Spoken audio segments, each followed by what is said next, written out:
آپ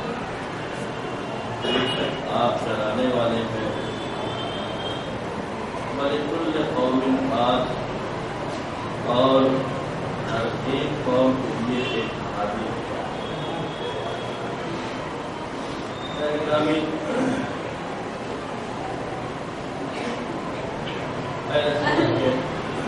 انتہائی مشہور معروف مفسر اور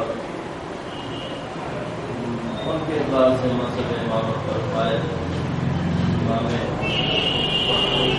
راضی ان کی غالباً تاریخ ولادت 544 عیسوی اور تاریخ وفات 606 ہجری اور مسلک کے اعتبار سے وہ شافعی مسلک کے ماننے والے، وہ اپنی تفسیر جس کا نام اس کا ہے مفاتح الغیب، جس میں غیب کی خبریں ان کے مطابق اس تفسیر سے ظاہر ہونے والی۔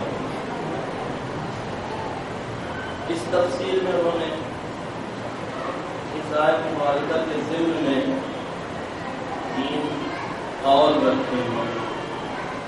انما انت منذر ولکل قوم خاص سے مراد قوم ہے، اس کے معنی کیا ہے، اس کا مصداق ہے۔ اس آیت کریمہ کے میں آپ اللہ سے روبرو مولا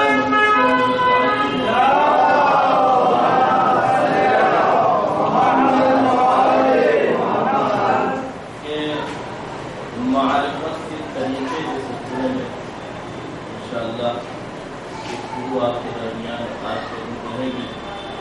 جہاں تک مولا فرمائیں گے وہاں تک پڑھتے رہیں گے اور اس کے بعد پھر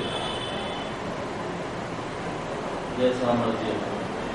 انما انت منذر ولکل قوم حاضر۔ ارشاد فرماتے ہیں کہ اس آیت کریمہ کے ضمن میں 3 طریقے کے قول موجود۔ پہلا یہ کہ انما انت منذر، بے شک آپ ڈرانے والے ہیں، اس سے مراد اور پیغمبر کی ذات سے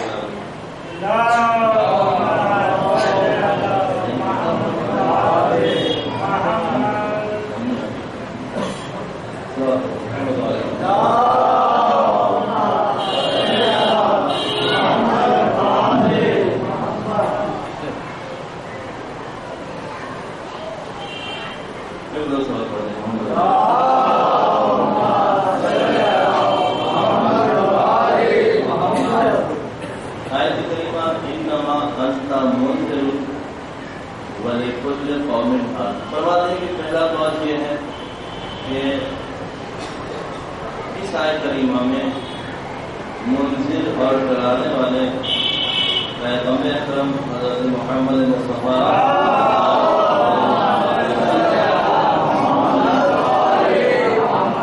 ذات گرامی ہیں، اور ولکل قوم ہاتھ سے مراد ہی ذات رسول خدا ہی ہے۔ کیوں؟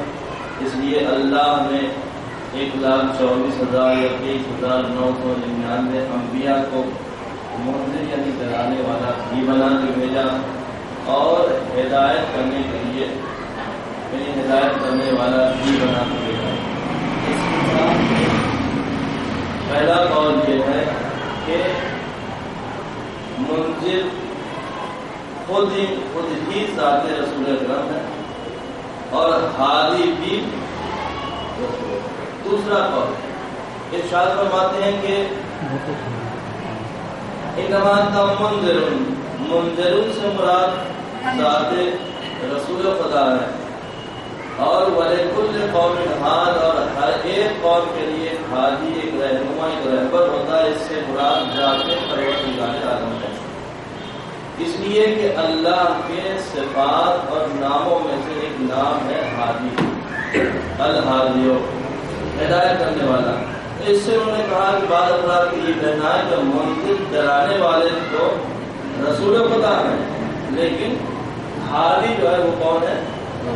پروردگار عالم ہے، اللہ خدا۔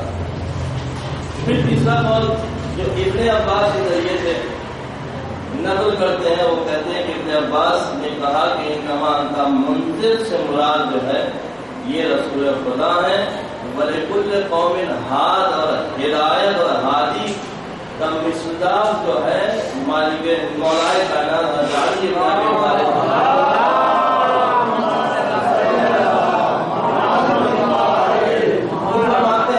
فرماتے ہیں اسی کتاب میں مفاتح یا مفتاح الغیب، یہ مفاتح الغیب اس کتاب میں عربی زبان میں حدیث کا اردو زبان میں ترجمہ فی الحال نہیں ہو سکتا ہے۔ اگر آپ چاہیں تو اس عنوان سے اگر آپ سرچ کرنا چاہیں تو دنیا آباد آپ سرچ کر کے اس کو دیکھ سکتے ہیں کہ اس میں تحریر فرماتے ہیں، تفسیر کتاب نہیں ہے۔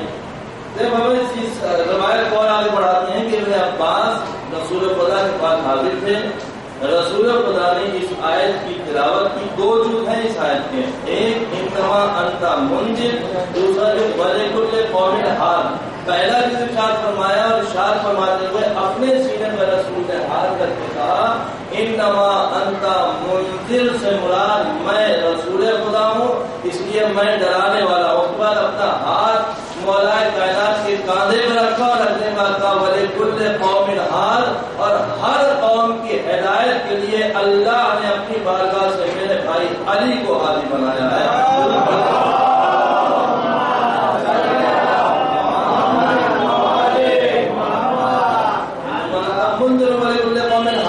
میں منذر ہوں اور یہ علی یہ ہادی ہے۔ اور پھر آگے بڑھ کے ارشاد فرمایا رسول نے یا علی شیعتوں کا ہم الفائزون انتا و شیعتوں کا ہم الفائزون۔ پھر ارشاد فرمایا اے علی تم اور تمہارے چاہنے والے، ترجمہ کر لیں یا عربی میں کہہ لیں، تم اور تمہارے شیعہ، اگر کسی کو شیعہ کے لفظ سے اگر کچھ گڑبڑ ہے تو سیدھے کہتے ہیں چاہنے والے، محبت کرنے والے، الفت کرنے والے، دم بھرنے والے، جان دینے والے، فارغ کے ترجمے ہو سکتے ہیں۔ یہ کون ہے؟ کہ وہی کامیاب۔ پھر کہا یا علی بیٹا یہتدی المہتدون، ارشاد میں اے علی تمہارے ذریعے سے ہدایت پانے والے ہدایت پائیں گے۔ یعنی اگر کوئی دنیا و کائنات میں ہدایت پا سکتا ہے تو ہدایت کس کے ذریعے سے؟ علی ابن ابی طالب کے ذریعے سے۔ اور اگر کوئی ہدایت نہیں پا سکتا تو کیا؟ فَمَاذَا الْحَقُّ إِلَّا الْبَاطِلُ، اگر کسی کو حق نہ ملے تو کیا ملے گا؟ جو ملے گا وہ باطل ہوگا، اس لیے ملے گا علی سے، علی سے جو ملے گا وہ حق ملے گا۔ اگر حق نہ ملا تو جو بھی ملے وہ باطل ہی ہوگا۔ درود پڑھیں محمد۔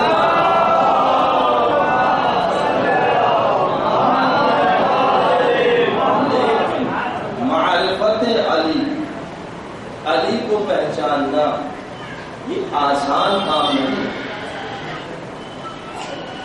علی کو پہچاننا آسان کام۔ علی کے اندر جتنے بھی صفات موجود ہیں وہ سارے صفات بدرجہ عدم، یعنی کمال کی جو سب سے آخری حد ہو سکتی ہے اس آخری حد پر وہ سارے صفات ہیں، وہ کمال کی آخری حد پر علی میں پائے جاتے ہیں۔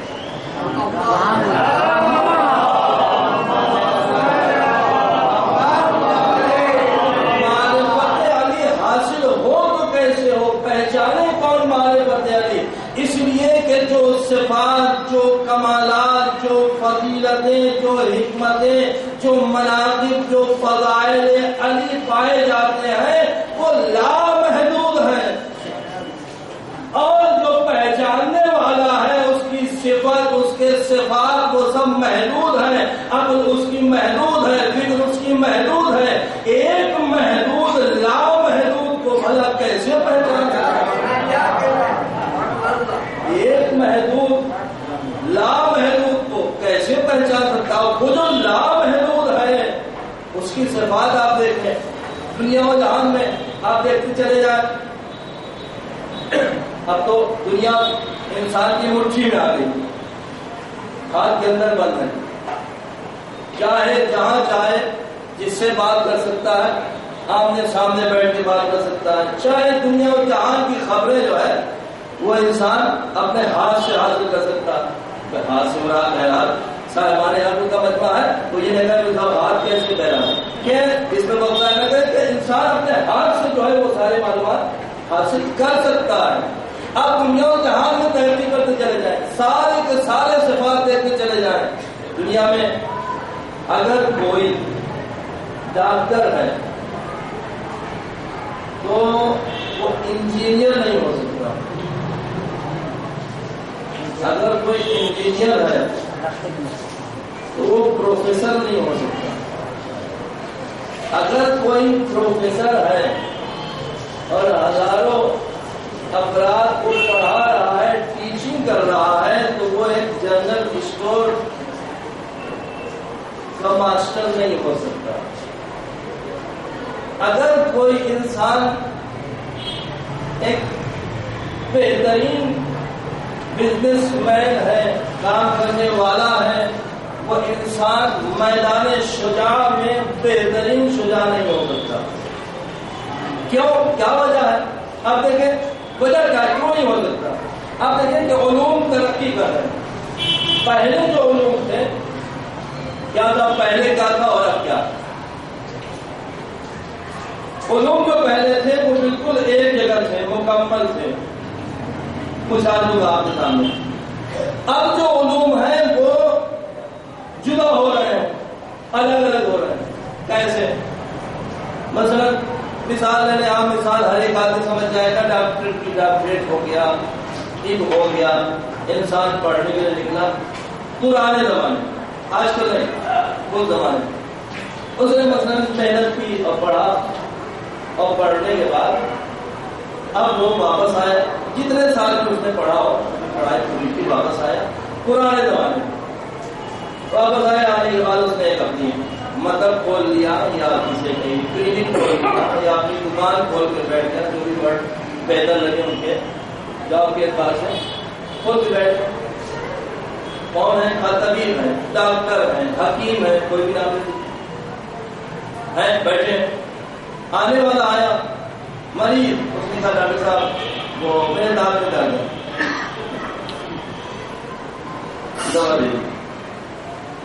دوسرا آیا، میرے پیٹ میں درد ہے،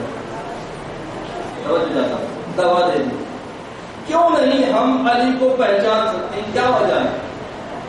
معرفت علی کیوں نہیں ممکن ہے؟ دوسرا آیا، وہ ڈاکٹر صاحب نے سر میں درد ہے، دوا دے دی۔ ایک جو ڈاکٹریٹ کے جو علوم ہوتے ہیں، امراض کے علوم ہوتے ہیں، ان تمام علوم کو سیکھنے کے بعد بیٹھ گیا، جو بھی بیماری لینے آتا ہے، وہ سر میں درد ہے اس کو بھی دوا دے رہا ہے، دانت میں درد ہے اس کو بھی دوا دے رہا ہے، دل میں درد ہے اس کو بھی دوا دے رہا ہے، کمر میں درد ہے اس کو بھی دوا دے رہا ہے، گردن میں درد ہے اس کو بھی دوا دے رہا ہے، کہیں آنکھ میں درد ہے اس کو بھی دوا دے رہا ہے، سب کو دوا، ایک ہی ڈاکٹر ہے۔ اب جب علوم میں ترقی ہوئی، علم نے میدان ترقی ہوئی، آگے بڑھا علم کے میدان میں تحقیق کی، علم کے ایک ایک جز کو تحقیق ہونے لگی۔ جب یہ علم آگے بڑھا تو اب کیا ہوا؟ اب جب ڈاکٹر آج کل کے زمانے میں گیا، پڑھ کے آیا، اب پڑھ کے آنے کے بعد اب اس کے بعد پہنچا مریض اور کہا ڈاکٹر صاحب وہ میرے سر میں پتہ نہیں کیوں بہت درد محسوس ہو رہا ہے۔ اب انہوں نے کہا دیکھیے جناب میں اس کا اسپیشلسٹ نہیں ہوں، اور وہ میں آپ کو ریفر کر رہا ہوں، آپ فلاں صاحب کی طرح جائیے، وہ ہیڈ اسپیشلسٹ ہے، یعنی ماہر امراض سر کے جو ہے وہ ماہر کے پاس چلتے ہیں۔ ایک صاحب آئے پیٹ میں درد ہو رہا ہے، انہوں نے کہا وہ آپ فلاں پاس چلے جائیے، وہ پیٹ میں اسپیشلسٹ ہے، کمر کے لیے۔ ان جب علوم کے شعبے ہوئے، پہلے جب سارے علوم ایک جگہ تھے تو ایک ڈاکٹر تھا، ہر ایک چیز کی دوا دینا، آسان سے دوا دیا، لیکن اب جب الگ ہو گیا، سر کا مرض تحقیق ہونے لگی، پیٹ کی الگ تحقیق، اور جو ہے کمر کی الگ تحقیق، اب جو ہے امراض کے الگ الگ ہو گئے اور طریقے کے الگ ہو گئے۔ اب کیا ہوا؟ اب اگر سر کا ڈاکٹر اسپیشلسٹ ہے تو اس سے کہیے پیٹ کی دوا نہیں دے گا، کیوں؟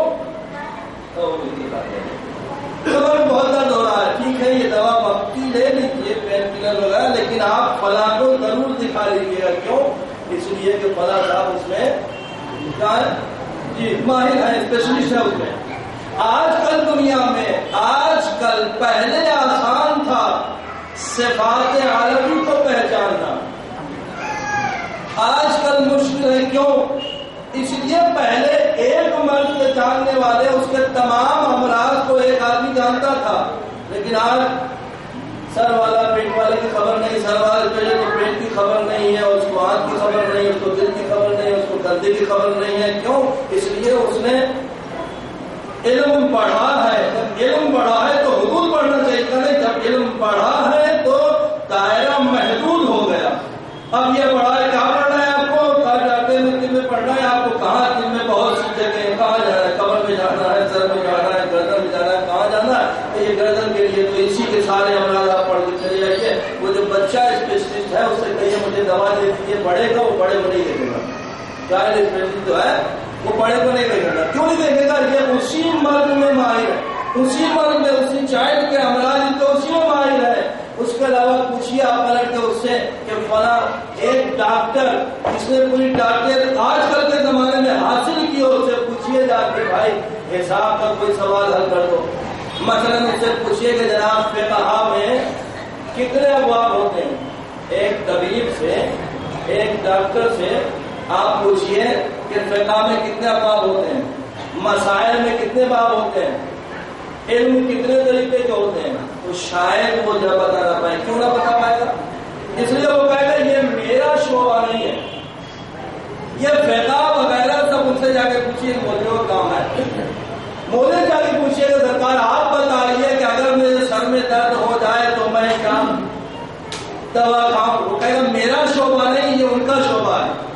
صفات عالمی کو سمجھنا پہلے شاید آسان رہا ہو، شاید آسان رہا ہو، لیکن آج بہت مشکل ہے.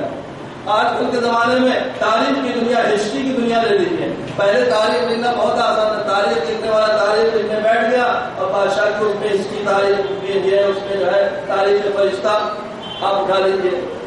تاریخ فرشتہ 2 جلدوں میں، اس میں فرشتوں کی تاریخ نہیں ہے. تاریخ فرشتہ میں ہندوستان کی تاریخ، لکھنے والا رائٹر کا لقب جو ہے فرشتہ ہے، تو اس لیے ان کے نام سے منسوب ہو رہا ہے تاریخ فرشتہ. اب تاریخ فرشتہ میں آپ دیکھیں ہندوستان کی جتنی بھی تاریخ، بادشاہ کی بھی ملے گی، نوابین کی بھی ملے گی، اور قرآن کی بھی ملے گی. اس میں رامائن، مہابھارت، یہ وہ ساری معلومات اس سے لے کر انگریز کی آزادی تک کے سارے اس میں تاریخ سب ملے گی. لیکن اب جب علم میں تاریخ، علم میں ہسٹری نے جب اور ایک آگے بڑھا، تحقیق ہونے لگی، تو اب یہ کون ہے؟ تو یہ تاریخ کے انہوں نے تاریخ لکھی ہے. اچھا، اب تاریخ لکھنے والے کا نام تو ہوا ہسٹری لکھنے والا، رائٹر، ہسٹری رائٹر ہے، لیکن اس کے ساتھ ایک اور نظر بڑھا دیا گیا کہ یہ سیاست کی ہسٹری والے، یہ بادشاہوں کی تاریخ لکھ رہے ہیں، یہ نوابوں کی تاریخ. یہ تاریخ کے بھی شعبے ہو گئے. اب جو ایک نواب یا راجاؤں کی تاریخ لکھنے والا ہے، اس سے پوچھیے کہ ہندوستان میں جھگڑا ہوا، لڑائی ہوئی، فلاں بادشاہ آیا اور فلاں نواب کی تاریخ، اور فلاں جو ہے وہ بلڈنگ کیسے بنی، اس کی تاریخ بتائیے، وہ نہیں بتا پائے گا. اس لیے اس نے سارا علوم صرف کیا ہے، سارا ذہن صرف کیا ہے بادشاہوں کے لیے. محدود ہو گیا اس کا دائرہ. جب دائرہ محدود ہو گیا تو صفات عالمی کو انسان سمجھے تو کہتے ہیں پڑھ دے محمد والے محمد.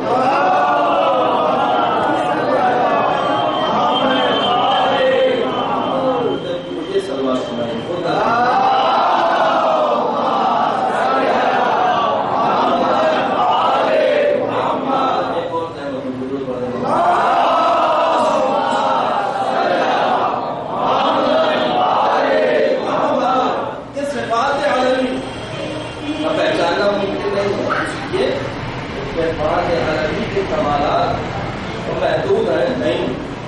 صفات عالمی کے سرکار، صفات عالمی جو کمالات ہیں، جو فضائلات ہیں، جو فضائل ہیں، اللہ محبوب ہے، ان کو نہیں سمجھ سکتے.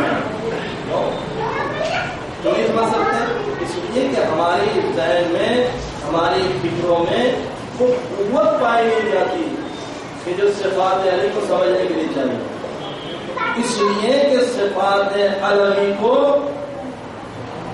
سمجھنے کے لیے کم از کم اگر آپ کسی کی معرفت حاصل کرنا چاہتے ہیں تو جتنے اعلیٰ اور منزل پر، جتنی بلند منزل پر اس کے صفات ہیں، اتنی آپ کم سے کم اس سے زیادہ آپ کے اندر علم ہونا چاہیے. جیسے مثال کے طور پر اگر آپ کو میرے فضائل معلوم کرنے ہو، میری بات کسی کے علم کے بارے میں معلوم کرنا ہو، مثلا ایک سوال آپ کیجیے، کسی ایک بچے سوال کیجیے، کسی ایک بچے سوال کیجیے کہ یہ جو مولوی صاحب ہیں کتنا جانتے ہیں،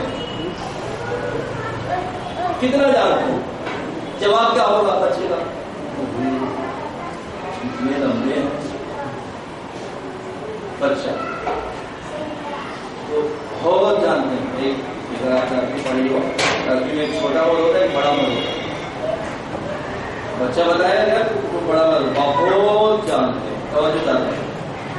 لیکن یہی آپ پھر پلٹتے میری کسی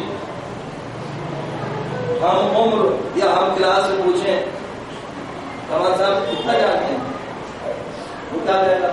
ہاں اتنا بھی نہیں کہ آپ کو اتنا قصیدہ پڑھیں. علم. پھر اس کے بعد ہمارے استاد سے پوچھیے اور کسی بزرگ سے پوچھیے کیا مطلب کتنا جانتے ہیں، کیا کہیں گے؟ ٹھیک ہے پڑھتے تو ہیں لیکن ابھی وہ جو منزل کمال ہے ان کی وہاں نہیں پہنچے، ابھی اور پڑھنے کی ضرورت ہے. 3 جواب ہے. ایک کا یار بہت، ایک کا ہاں ٹھیک ہے، ایک کا نہیں ٹھیک نہیں ہے اور ابھی. جواب کون سا صحیح ہے؟ سوال بچے سے ہوا کہا بہت علم ہے، سوال برابر والے سے ہوا، دوست سے ہوا، ہم عمر سے ہوا، اس نے کہا ٹھیک ہے میرے ہی جیسا ہے. بڑے سے سوال ہوا، اس نے کہا ہاں ہے لیکن ابھی اور بھی ضرورت ہے انہیں پڑھنے کے لیے. صحیح جواب کیا ہوگا؟ تو صحیح جواب یہ استاد کا جواب صحیح ہوگا. کیوں؟ اس لیے جب بچے سوال کیا گیا تو اس نے اپنا علم میرے علم کے مقابلے میں رکھا، تو میرے علم کے مقابلے میں اس کا علم بہت چھوٹا، بہت کم تھا، تو اس نے کہا یہ بہت جانتے ہیں. اور جب میرے کسی برابر والے سے اگر پوچھا گیا تو اس نے جب کہا ہاں ٹھیک ہے، کیوں؟ اس لیے وہ اس کا علم اور میرا علم بالکل برابر تھا. اس نے اپنے علم کو میرے علم میں رکھا تو دیکھا بالکل برابر ہے. لیکن حقیقت میں جواب صحیح استاد کا ہوگا. اس لیے استاد کا علم بہت زیادہ ہے، اس لیے وہ بہت زیادہ جانتے ہیں. جب بہت زیادہ جانتے ہیں تو ان کے سامنے جو کم علم والا ہوگا اس کی حقیقت سے بھی زیادہ ہوں گے، اس کی اصل سے بھی زیادہ ہوں گے. وہ بتائیں گے کہ ان کا علم. اب علی کے علم کو پہچانے گا تو کون پہچانے گا؟ علی کے منزل کمال کو پہچانے گا تو کون پہچانے گا؟ علی کے فضائل کو پہچانے گا کون پہچانے گا؟ خدا اور رسول کے بعد علی سے بڑا جو ہے علی سے چھوٹا ہے. چاہے فضیلت میں، چاہے جس صفت میں، صفت کمال ہو، صفت فضیلت ہو، صفت مناقب ہو، جو بھی فضا ہر فضیلت میں علی اول ہے، علی افضل ہے، علی اعلیٰ ہے، علی برتر ہے، علی بہتر ہے.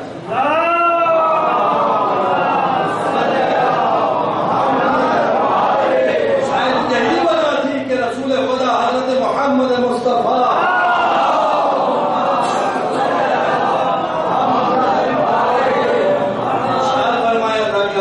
کوئی نہیں پہچان سکتا سوائے میرے اور خدا کے. کون پہچانے کے رسول کیوں ہے خدا؟ اس لیے کہ اللہ دینے والا ہے، رسول عطا کرنے والے ہیں. جو کمالات اللہ نے دیے ہیں وہ کمالات رسول نے عطا کیے ہیں. ان کمالات کو یا اللہ جانے گا یا رسول جانے گا. علی کی کمالات کو یا اللہ جانے گا یا رسول جانے گا. رسول کی کمالات کو یا اللہ واقف یا پھر علی واقف رسول پڑھ گئے.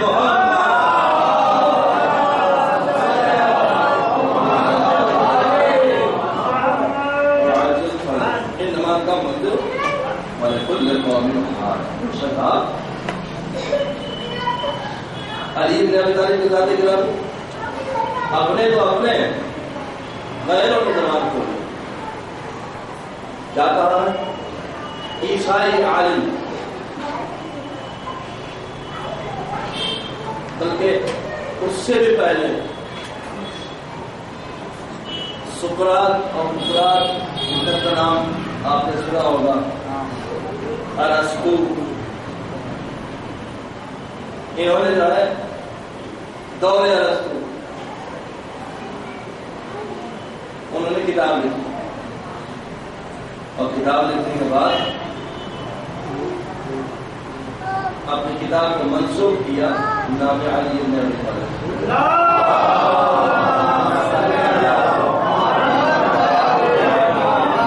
اور دلچسپ جواب دیا عیسائی نے، جار جلداف نام ہے، نام آپ نے، اس نے کہا میرے بھائی نے مجھے نہج البلاغہ دی اور مجھ سے کہا اس کو غور سے پڑھو۔ عیسائی اس نے کہا میں نے نہج البلاغہ کئی دفعہ پڑھا، اور پڑھنے کے بعد اب وہ کہتا ہے میں نے علی کو مکمل طریقے سے پہچان لیا، وہ کہتا ہے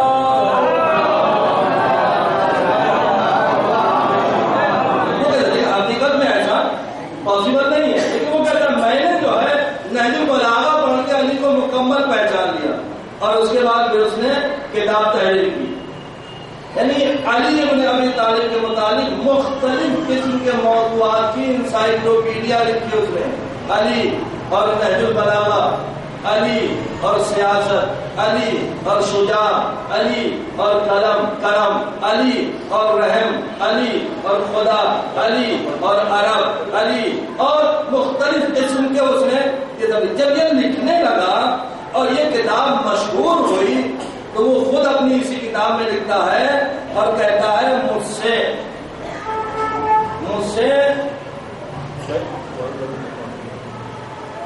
مسلمانوں نے سوال کیا، مجھ سے مسلمانوں نے سوال کیا نام لے کے، کیا علی کے بارے میں تو لکھتے ہیں لیکن آپ فلاں فلاں فلاں ان کے بارے میں کیوں نہیں لکھتے؟ آپ جواب دیکھیں، کیا خوبصورت جواب ہے اس کا۔ عیسائی عالم دین ہے، مسلمان نہیں ہے، کیا آپ کفر کا فتویٰ جتنا بھی ہو جائے، عیسائی ہے، خود بھی سمجھو۔ اس نے کہا میں نے علی کو مکمل پہچان لیا۔ وہ کہتے دیکھو جب انسان کی آنکھوں کے سامنے کوئی بہت بہترین خوبصورت ترین چہرہ پسند آ جاتا ہے تو پھر اب اس خوبصورت چہرے کے سامنے دوسرے اور سب چہرے بدصورت نظر آتے ہیں۔ تم کہتے ہو میں علی کے لیے لکھ رہا ہوں، میں نے اوروں کے لیے کیوں نہیں لکھا؟ میں نے جب علی کے لیے لکھ لیا تو جب علی اتنے باکمال شخصیت کے لیے میں لکھ لیا، اب میں ضروری نہیں سمجھتا کہ ان کی طرف دیکھوں، ان کے لیے میں ضروری ان کی طرف دیکھوں، اس لیے میں نے کمال باکمال بافضیلت شخصیت کو پا لیا ہے۔ اب ان کے سامنے رہ کے کسی اور کی فضیلت میں تلاش ہی نہیں کر سکتا، اس لیے انسان علی کے سامنے آ کے گئے فلا فضل فلا فضل، اس لیے علی افضل والا ہے۔ اس کے سامنے جو آئے گا وہ غریب ہی رہے گا، چاہے وہ امیر معاویہ ہو چاہے امیر شام ہو، ہمیشہ غریب شام ہی کہا جائے گا۔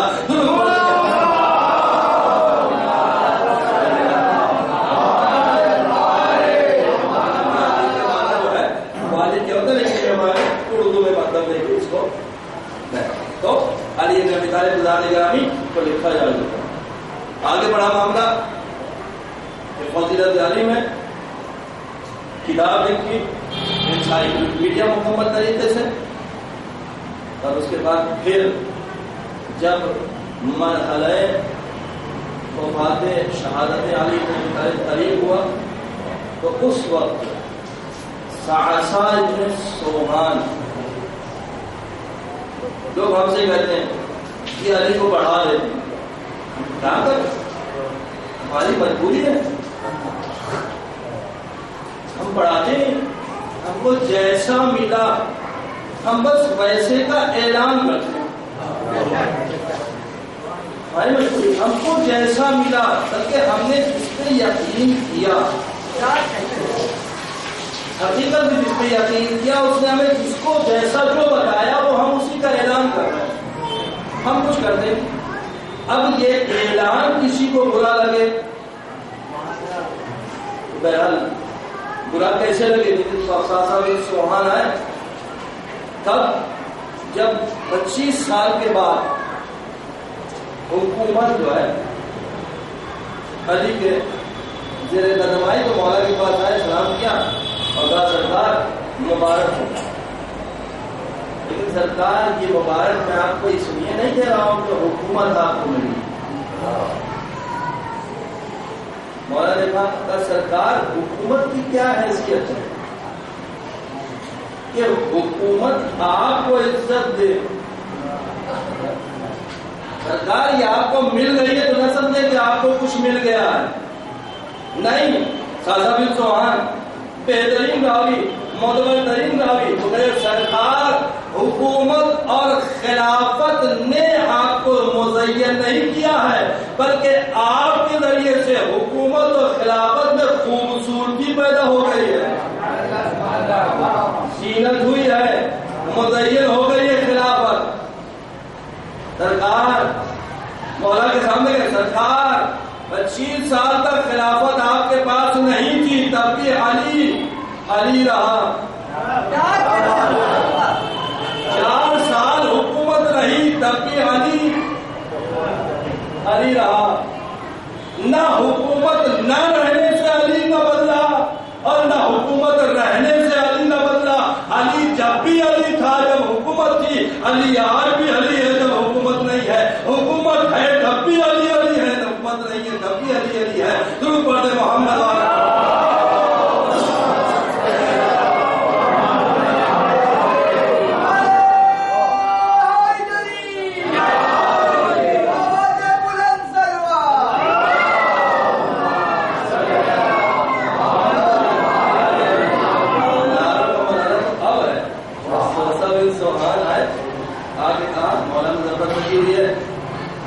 شہادت پر ہے، دروازہ سکیل بند ہو چکا ہے۔ روایت تاریخ کہتی ہے کہ سوچا سازا بن سبحان اندر آئے اور امام حسن جاتے ہیں کہ سرکار ملنا چاہتا ہوں، آئے سلام کیا، جو بھی کہنا تھا کہے، اس کے بعد کہا سرکار کچھ جاننا چاہتا ہوں۔ مولا کچھ جاننا چاہتا ہوں، کہو کیا کہتے ہیں؟ مولا یہ بتائیے آپ افضل ہیں یا جناب آدم؟ مولا نے کہا دیکھو اللہ نے انسان کو تکبر سے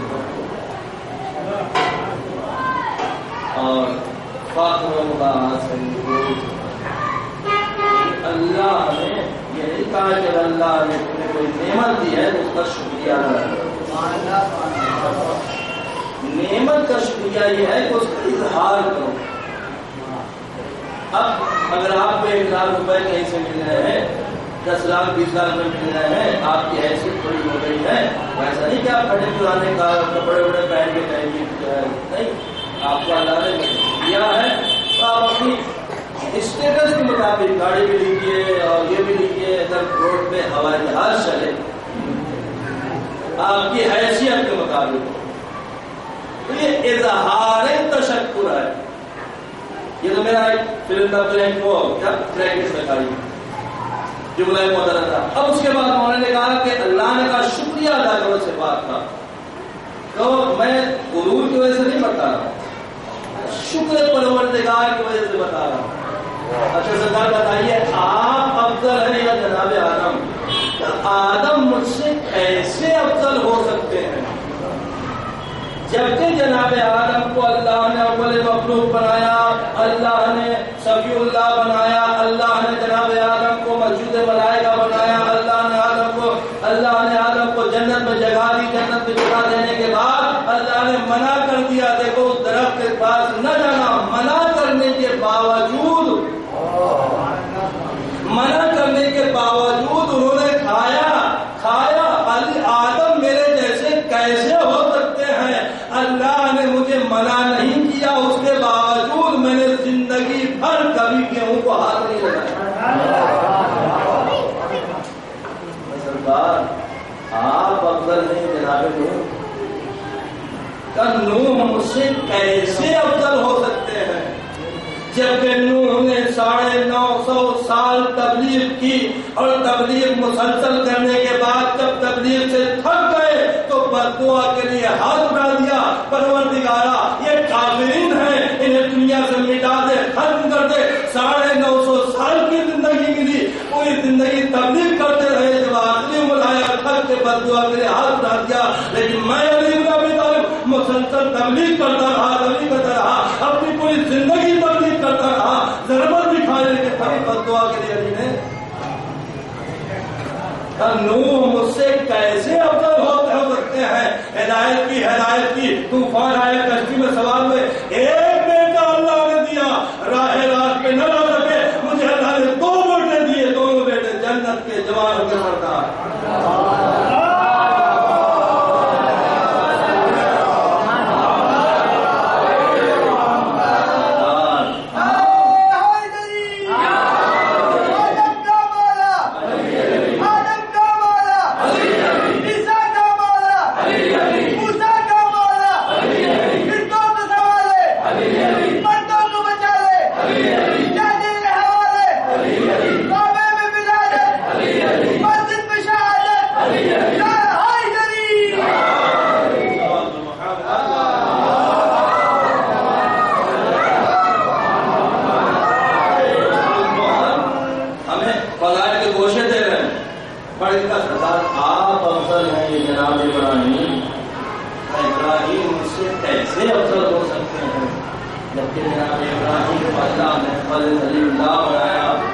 منصب امامت پر فائز کیا، سارے فضائل دیے، عالم ثانی کا لقب دیا، اس کے بعد سارے فضائل دینے کے بعد جناب ابراہیم کو اللہ نے فضیلت دی، اور فضیلت دینے کے بعد اللہ نے ابراہیم کو فضیلت دی، اللہ نے خلیل اللہ بنایا، اللہ نے ان کے بیٹے کو ذبیح اللہ بنایا، سب کچھ بنانے کے بعد پھر جناب ابراہیم جب کہیں سے گزرے اور گزرنے کے بعد دیکھا مردہ پڑا ہوا ہے، پروردگارا اسے کیسے زندہ کرے گا؟ اے ابراہیم کیا تمہیں ہمارے اس قدرت پہ یقین نہیں ہے؟ اے پروردگارا یقین تو ہے، اطمینان نہیں ہے، اگر دل مطمئن کر دیتا۔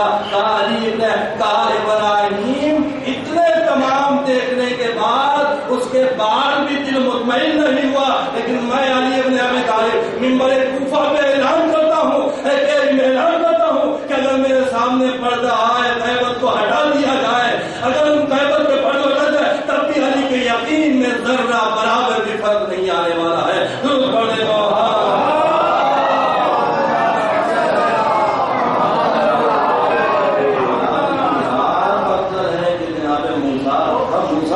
کیسے افضل ہو سکتے ہیں؟ جبکہ موسیٰ کو اللہ نے کہا کہ تم جاؤ فرعون کو جا کے ہدایت دو، تو جناب موسیٰ نے کہا یا اللہ ان کا ایک مارا تھا، ڈر لگ رہا ہے، نہیں جاؤں گا، کسی کو میرے ساتھ کر دے بھائی کو، تاکہ میرے ساتھ ایک کبھی قوت ہو جائے، اور ان کو میں نے ایک مارا تھا۔ جناب موسیٰ فرماتے ہیں جناب موسیٰ نے ایک کو مارا تھا تو ان کے گھروں میں جانے سے ڈر رہے تھے، اکیلے نہیں گئے، لیکن میں علی ابن ابی طالب سورہ برات کی تبلیغ کے لیے مدینے سے مکہ اس شہر میں گیا جس شہر کا رہنے والے کے ہر ایک گھر میں ایک فردوں کو یا کئی افراد کو میں علی ابن ابی طالب کی تلوار نے مارا تھا، ہر گھر میں میرا مارا وہ موجود تھا۔ میں علی ابن ابی طالب تنہا گیا اور جا کر سورہ برات کی تبلیغ کیا، مشرکین سے برات کا اعلان کیا، اور پھر بالکل صحیح سلامت واپس آ گیا۔ کیسے موسیٰ متأثر ہو گئے؟ آگے سرکار آپ افضل ہیں کہ جناب عیسیٰ، کیسے مجھ سے افضل ہو سکتے ہیں؟ جبکہ اللہ نے عیسیٰ کو روح اللہ قرار دیا، اللہ نے ید بیضا معجزہ دیا، اللہ نے ان کے ذریعے بنی اسرائیل کو سارے فضائل بیان کیے کہ بنی اسرائیل کو ان کے ذریعے آزادی عطا کی، اللہ نے ان کو مردہ زندہ کرنے کا معجزہ عطا کیا، اللہ نے ان کو عطا کیا، اور اس کے بعد پھر کہا یہ سب عطا کیا، لیکن جب ان کی والدین گرامی جب وہ شکم مادر میں تھے اور والدہ گرامی بیت اللہ میں تھیں، اور جب وقت ولادت جناب عیسیٰ آیا تو اس کے بعد کیا کہا کہ مریم نکل جاؤ، یہ عبادت خانہ ہے، رجا خانہ نہیں ہے۔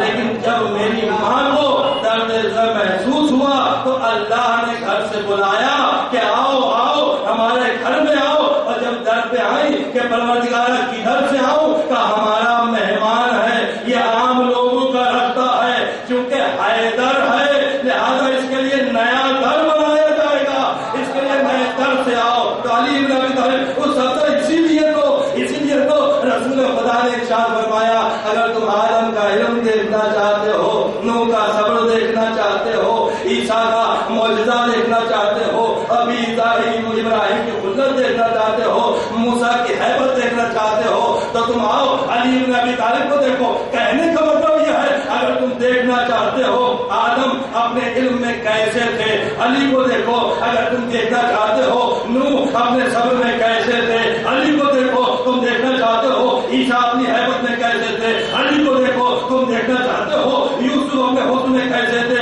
علی کو دیکھو۔ تم دیکھنا چاہتے ہو شعیب اپنے علم میں کیسے تھے، علی کو دیکھو۔ اگر تمہیں کل انبیاء کے صفات انبیاء کو ان کے صفات میں دیکھنا چاہتے ہو تو مجھے دیکھنا چاہتے ہو تو علی ابن ابی طالب کو دیکھو۔ درود پڑھو۔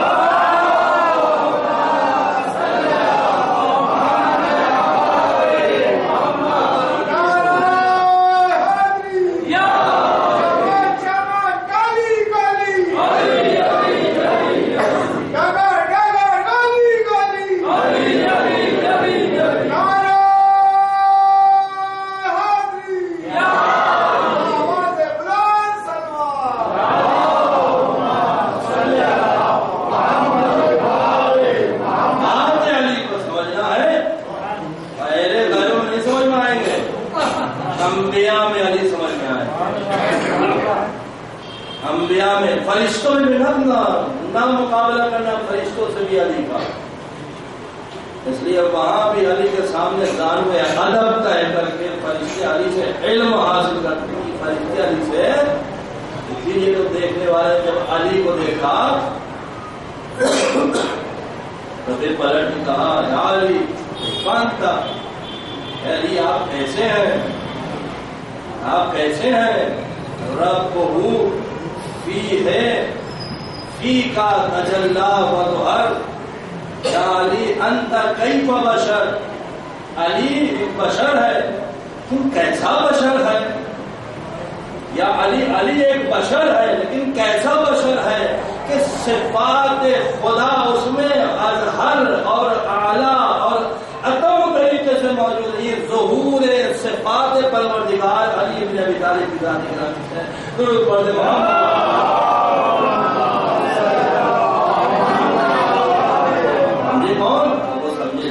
صفات پروردگار خدا یا رسول، اس کے علاوہ کوئی علی کو نہیں سمجھ سکتا۔ معرفت علی ممکن بھی نہیں ہے، معرفت علی ممکن بھی نہیں ہے۔ جس پہ فخر کرو، اس پہ ہمیں فخر کرنا چاہیے کہ اللہ نے ہمیں اتنی با کمال شخصیت کی محبت ہمارے دل میں ہے، اس پہ فخر کرنا چاہیے۔ ہمیں کس سے محبت ہے؟ اس سے محبت ہے جس کا مقابلہ انبیاء تک نہ کر پائے، وہ ہمارا محیط۔ اگر صفات سارے صفات اس ذات میں جمع ہو گئے، سارے صفات انبیاء اس ذات میں جمع ہوئے، اس ذات کا نام علی بن ابی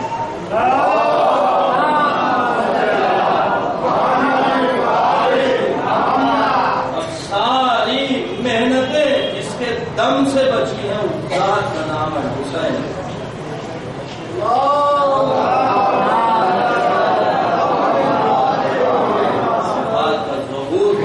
باپ کے ذریعے سے، اور صفتوں کی حفاظت جو کی ہے بیٹے باپ اکیلا مظہر صفات انبیاء رہا، بیٹا اکیلا محافظ صفات انبیاء نہیں رہا، بلکہ ساتھ میں حسین لے کر آیا۔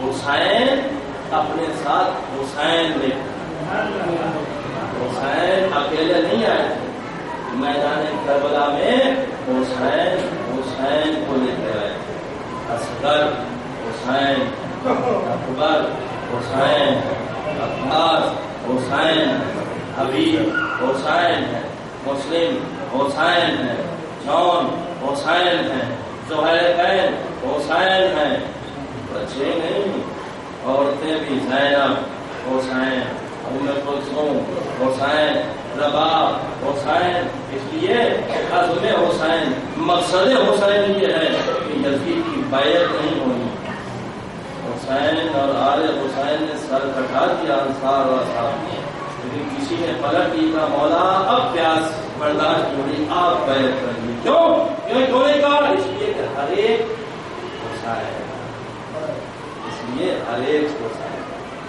معرفت انصار حسینی معرفت علی کو دور کی بات ہے معرفت حسین بھی دور کی بات ہے خود جذبہ وہ جو شجاعت وہ جو قربانی کا جو جذبہ تھا اس کو انسان معرفت نہیں حاصل کر سکتا نہیں سوچ سکتا انسان بعد میں سوچے مجلس میں بیٹھا ہوا گریا کر رہا ہے گریا کر کے سوچ رہا ہے کیا کام کیا سارے ہم ہوتے تو ہم بھی کر دیتے ہم بھی یہ بات کرتے خواب میں دیکھتا ہے کہ مولا ہے نماز پڑھ رہے ہیں تیروں کی بہتات ہے کہتے ہیں مولا ہم نماز پڑھ دیں ہم کو تیروں سے بچا اس کو اچھال میں نماز پڑھا دے آ کے بلاتے ہیں کہا وہ کھڑے ہو جاتے ہیں کھڑا ہو گیا ایک تیر آیا سنسناتا وجہ تیر میرے ہاتھوں کی طرف آیا میں نے اپنی آنکھوں کو بچا لیا دیکھا حسین کی پیشانی پہ دیکھا اس طریقے سے حسین کا زخمی ہوتا رہا میں پھر سر جھکا کے کھڑا رہا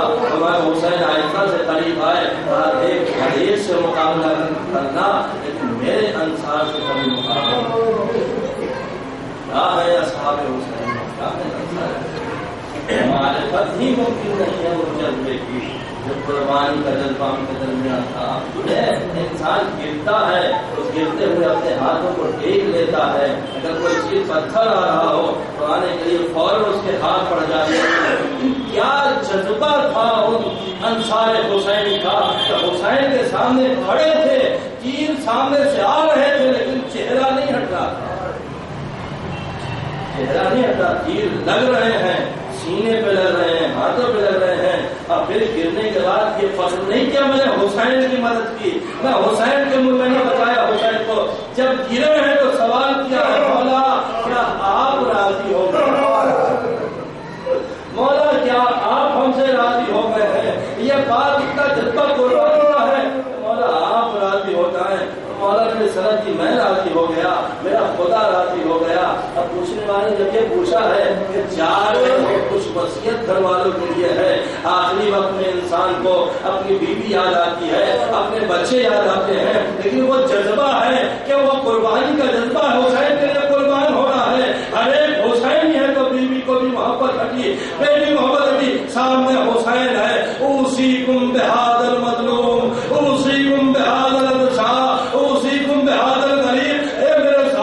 اگر کچھ وصیت ہے تو اس غریب کا خیال رکھنا اور اس مصیبت زدہ کا خیال رکھنا اس پیاسے کا خیال رکھنا وزادارو میدان کربلا میں حسین نے قربانی کی ہے اور دینے کے بعد اب اس قربانی کو سرخرو کرنے کے لیے اس قربانی کو عظیم درجہ اعظم تک پہنچانے کے لیے درجہ کمال تک پہنچانے کے لیے حسین ایک دوسرا لشکر لے کے چلی ہے ایک لشکر لے کر حسین آئے تھے میدان کربلا میں اور یزید کو ایک شکست دی لیکن ابھی تک اس کی چولے ہلی نہیں ہے اس کی حکومت کو جو ہے بعد دینا ہے اس کے لیے زینب ایک چھوٹا سا قافلہ لے کے چلی ہے اب چھوٹا سا قافلہ ہے ایک نسل میں ارے چند گلے ہیں 5 یا 9 گلے بندے ہیں جب اوپر یہ قافلہ پہنچا ہے تو روایت و تاریخ میں بنی ہاشم کے علاوہ جتنے بھی اصحاب و انصار کی بیویاں تھیں ان کو ان کے قبیلے اور سفارش کرا کے الگ کر دیا تھا کوفے سے لے کر شام صرف وہ خالص بنی ہاشم کی عورتیں وہ صرف سیدانیاں ارے سیدانی کو بے مقدہ و چادر ارے بے پردہ لے کے کہاں ایک رسم میں 12 گلے ملتے ہیں ایک رسم میں 12 گلے قافلہ دربار یزید میں پہنچا ہے گرامی. جب یہ قافلہ پہنچا ہے تو معلوم ہے کہ جناب سکینہ کرایا ہے کرانے والے نے یہ حاضری زینب حاضری ام کلثوم حاضری سکینہ. اچھا یہ سکینہ ہے. ہمارا دیکھا کہ سکینہ ارے کبھی اپنے پنجوں کے بل اٹھتی ہے, کبھی ایک ہاتھ اپنے چہرے پہ ہے, کبھی ایک ہاتھ گلے پہ ہے. یزید کہتا ہے بچی یہ بتا کہ تو اپنے پنجوں کے بل کیوں اٹھتی ہے, یہ تو اپنے گلے پہ ہاتھ کیوں رکھتی ہے, یہ تو اپنے چہرے پہ ہاتھ کیوں رکھتا ہے. اے ملعون سن, ارے سن کہ میرے پھوپھیوں اور میرے ماؤں کے بال بڑے ہیں, اس سے وہ اپنے بالوں کا کچھ پردہ ہے, لیکن میرے بال چھوٹے ہیں. اپنے ایک ہاتھ سے اس کی کیا وجہ ہے کہ کبھی پنجوں کے بل اٹھ جاتی ہو. کہا ارے تیرے ظالموں نے ایسا کس کے گلا باندھا ہے کہ میری پھوپھیوں اور ماؤں کے قد بڑے ہیں. ارے جب وہ کھڑی ہوتی ہے میرا دم گھٹنے لگتا ہے. ہاں دادارو جناب سکینہ نے کہا اے سکینہ ارے میں نے سنا ہے کہ تمہارا بابا تم کو بہت چاہتا ہے. ارے میرا بابا کہا اپنے بابا سے ملنا چاہو گی. ہاں دادارو جناب سکینہ نے کہا ارے تشتے جناب نے سر اٹھایا. ارے سکینہ نے چاہا کہ بابا کے سر کو لے کہا سکینہ ایسے نہیں, محبت کا امتحان ہے. جناب سکینہ نے اپنا چلا ہوا دعویٰ بتایا. اے بابا اس قوم جوادار کے مجمع میں آپ کی محبت کا امتحان ہے. ارے کٹا ہوا سر حسین ترچے طرح سے بلند ہوا, سکینہ کی گود میں آیا. ارے سکینہ نے منہ پہ منہ رکھا, کہا بابا اے بابا. ارے ذرا دادارو روایت کہتی ہے جب تک ترچے طرح میں سر تھا حسین کی آنکھیں کھلی ہوئی تھی, اب تو سر اٹھ کے ارے سکینہ کی گود میں آیا ہے. ارے حسین کی آنکھیں بند ہو گئی. اے بابا ذرا آنکھیں تو کھولیے. ارے ذرا گالوں پہ دیکھیے نیل کے نشان ہے. اے بابا ارے کانوں کی لویں پڑ چکی ہے. اے دادارو ارے خدا کو کسی کا میں مبتلا ہے تو اندو رکھے سوائے پرسا دینا ہے, اسی طرح گریا کرنا ہے, رونا ہے. اس لیے کہ پھر کیا عمر وفا کرے نہ کرے, یہ آخری سال ہو, پھر حسین پر رونا نصیب ہو یا نہ نصیب ہو. قید خانے میں ایک محب حسین کے پاس ایک سپاہی آ کے کہتا ہے اور کہتا ہے مختار ارے تمہارا امام یزید کے دربار میں آیا ہے. جناب مختار نے کہا خاموش ہو جا میرا طیب و طاہر امام. ارے تیرے نجیب دربار میں کیا کرے گا, چل تجھے امام نے بلایا ہے. دادارو جناب مختار تیزی سے چلے دربار میں آئے. آنے کے بعد یزید نے کہا اے مختار ارے تمہارا حسین ہمارے دربار میں ہے.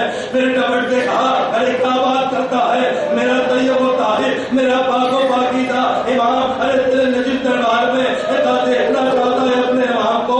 اس نے چھڑی سے اس جو کان پہ ارے پردہ پڑا ہوا تھا اس سر سے پردے کو ہٹایا. کہا دیکھو تو صحیح یہ کس کا سر ہے. اس نے جناب مختار نے غور سے دیکھا کہ فرزند رسول آقا حسین کی شباہت ہے. جیسے ہی اس نے دیکھا امام جناب مختار نے دیکھا اپنے زنجیروں کو توڑا اور توڑا پڑھ کے چاہا کہ پڑھ کے غلام کے تلوار سے غلام سے تلوار دے اور پڑھ کے یزید پہ حملہ کرے.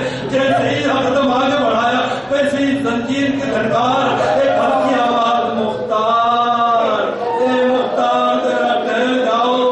ارے نہیں سی آواز آئی. مختار نے چاہا رک کے پیچھے پلٹ کے دیکھے. اے مختار رک جاؤ پیچھے نہ مڑنا, میں تمہارا امام زینب نہیں. ارے دربار میں اکیلا نہیں ہوں. ارے زینب ارے خوبیوں کے ساتھ ماؤں کے ساتھ. ارے مختار نے سرو سینہ پیٹا. اے